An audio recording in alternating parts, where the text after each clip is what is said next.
Être citoyen français, repartons sur la définition de la République, de la citoyenneté. Ça n'est pas se définir par des origines. Mais la France, elle n'a jamais été une ethnie, quand même. C'est pas possible de dire ça. Enfin, la France, c'est pas une race, c'est pas une religion. Mais quand on est en train de parler de couleur de peau, quand on est en train de parler de religion, est-ce que l'islam, machin, mais arrêtons. Alors, je vais te dire une chose. Excuse-moi, Guillaume, on est en train de faire du cinéma. Moi, quand je dis qu'on n'est pas une ethnie, en termes de nation, on est, je dirais, des valeurs. On est une conception de la société, de la vie, du vivre ensemble. Si tu adhères aux valeurs de la République et de la laïcité, tu es citoyen français à part entière et non entièrement à part. Quelle que soit la manière, qu'est-ce que soit ce que tu manges et ce que tu portes sur toi, quoi. Il veut nous faire revenir 200 ans en arrière.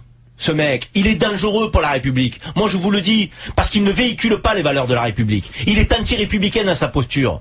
Mais ça veut dire quoi? Tes origines, assimilation. Mais c'est des débats de pacotille, ça. Mais enfin, il faut arrêter. Tu es fier d'être français, tu vis sur le sol français, mais tu peux aussi, quand même, ne pas renier, oublier tes origines. Enfin, de là où viennent tes parents. Mais heureusement, quand même, pour savoir où on va dans la vie, il faut savoir d'où on vient. Demande à un Italien de dire, mais non, mes parents sont pas de Naples, sont pas de Sardaigne. Enfin, mais ça veut dire quoi, ça? Enfin, c'est pas les Italiens qui visent, Claude Guéant. Mais justement, c'est pour ça, c'est ce que je suis en train de dire. C'est qu'à un moment donné, certains pourraient revendiquer, avoir une forme d'attachement au pays d'origine de leurs parents, et d'autres, ça poserait problème. Soyons clairs. Et n'ayons pas de traitement à deux vitesses. Essayons d'être redéfinir la société française dans sa conception de la citoyenneté.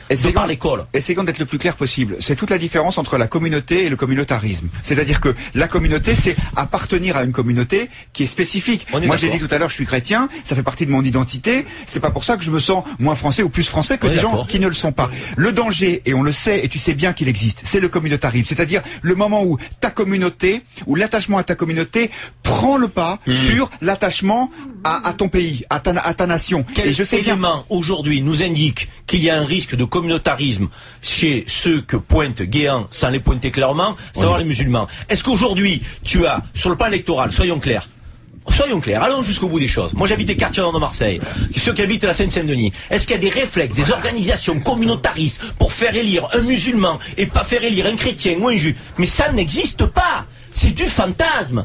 Les moins communautaristes sont les musulmans, sont les maghrébins et les franco-maghrébins entre eux. Mais enfin, mais il faut le vivre pour le savoir. Karim, ça. Faut arrêter ça. Regarde, il donne un excellent argument. C'est du fantasme. Il n'y a pas de maire, de député, de Saint-Denis, de couleur. Je vais poser une question sur Claude Guéant. Vas-y, puis on écoute Jawad au 32-16. Est-ce que Claude Guéant connaît vraiment la France, ou est-ce qu'il ne fantasme pas les craintes d'une partie des Français? Et son rôle serait de répondre à ces fantasmes. Moi, c'est la question que je pose, parce que quand j'entends Claude Guéant, et je disais tout à l'heure, il n'était pas élu, mais j'ai l'impression que c'est ça le problème de Claude Guéant, c'est qu'il n'est pas élu, c'est quelqu'un qui ne connaît que les salons de la République, qui n'est qu'un technocrate arrivé ministre grâce au président de la République. Est-ce qu'il connaît vraiment la France? Est-ce qu'il connaît vraiment les élus, les gens du terrain, les citoyens français? Je pense que quand on est face à un problème de ce type aussi prégnant, les deux dimensions sont forcément liées. C'est-à-dire que il y a une réalité qui sont des peurs, et qui, je vais y revenir dans un instant, qui ne sont pas nées comme ça par hasard, ou qui ne sont pas nées de rien. Et puis ensuite, il y a le fantasme qui peut l'exploiter.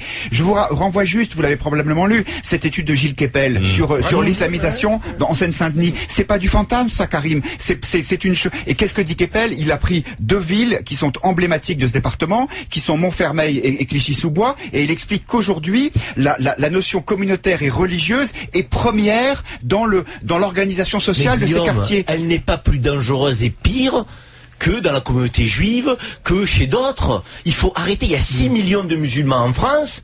Est-ce que tu sens, toi, une organisation, une structuration? On a eu des attentats en Europe par des groupes intégristes. On a eu la mort de Ben Laden. On a eu machin. Est-ce que tu as eu un soulèvement? Est-ce que tu as eu des manifestations? Mais ils sont apaisés. Ils sont français à part entière, les musulmans de France. On veut leur pointer des problèmes, leur en créer. Quand on dit les mosquées, mais je veux dire, on fait des débats sans eux. Écoutons Jawad qui est en